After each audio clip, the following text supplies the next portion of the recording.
and fall through the bar. Saw it happen. Hey, Trig, over here. A pub called the Jewels on top of Balham Hill. The guy did it exactly like that, showing off to some girls, him and some mates, showing off to some girls over here. And I was there with a couple of my mates, and he leant forward to get a light from his mate's lighter, and the barman come out, and we went through.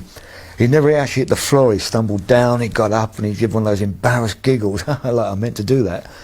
And I just stuck with me, and again, I think I was at the BBC Club, and we were talking about things, and I said to David Jason, I saw this thing, I'd love to use it, and I don't know how or where, and we must have waited 10 years before we got the opportunity to use it.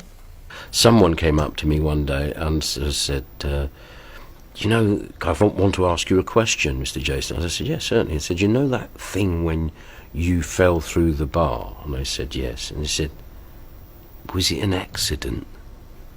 And I said, what do you mean, was it an accident? He said, did you mean to do it? The construction that went into that to make that work was very interesting. I don't think everybody at the time thought it was going to be a classic moment. Everybody looks at it and thinks, probably, oh, that was just, he fell through the bar. But it was meticulously rehearsed. I mean, we didn't rehearse him falling through the bar every day, obviously, but we talked about it. David and I had long conversations about it. I had a tremendous grounding in the theatre. And I was the one, when I was in the theatre, I did all the Brian Rix farces, and I was on tour in plays. And one of the great things that I did was it was very physical.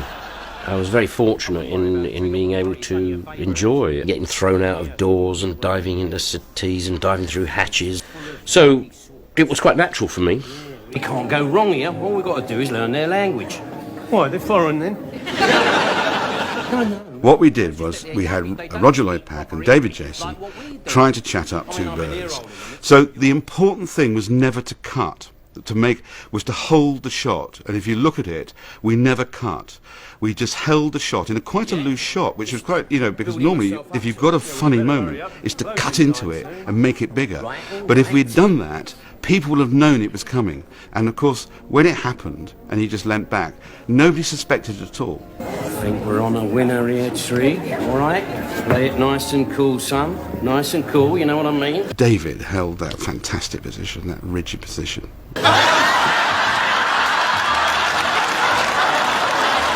Then you got another laugh, because Roger just turned around in that wonderful trigger kind of moment where he just looked and said, what happened there? And then David popped up with that immortal line. Drink up, we're leaving. Ain't you going to try for them birds? No, you're cramping my style, mate. You're cramping my style. God, it doesn't get better than that, does it?